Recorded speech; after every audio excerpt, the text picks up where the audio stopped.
everyone. It's Teacher Caitlin again, and we are going to read Extra Yarn by Mac Barnett.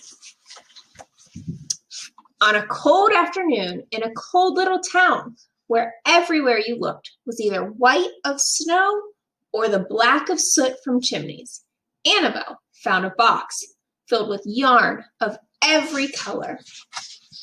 So she went home and knit herself a sweater. And when Annabelle was done, she had some extra yarn.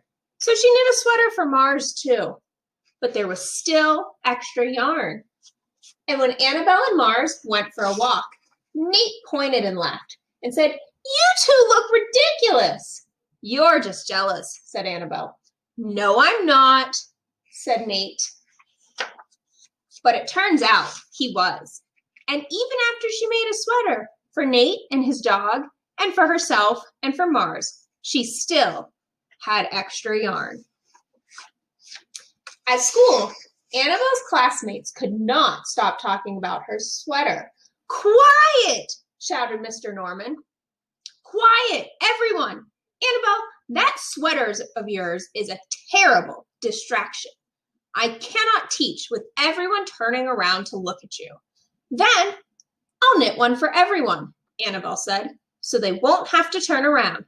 "Impossible," said Mr. Norman. "You can't." But it turned out she could, and she did, even for Mr. Norman. And when she was done, Annabelle still had extra yarn.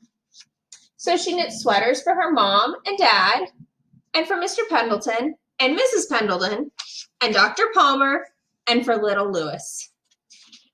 She made sweaters for everyone except Mr. Crabtree, who never wore sweaters or even long pants, and who would stand in his shorts with the snow up to his knees. "No sweater for me, thanks," said Mr. Crabtree.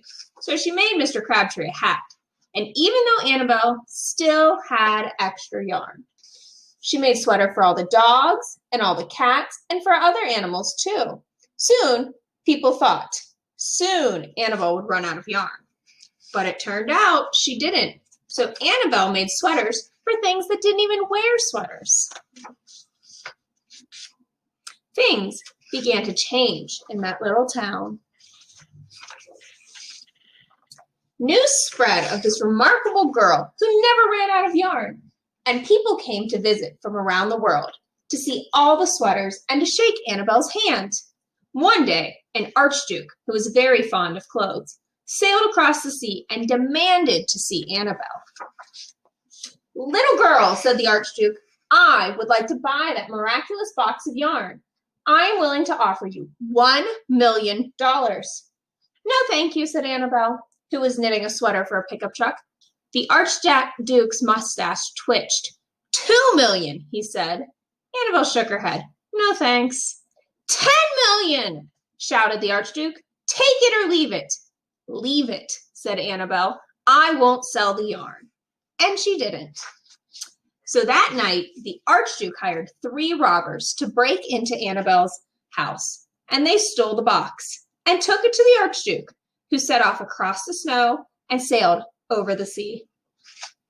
Back to his castle, the archduke put on his favorite song and sat in his best chair.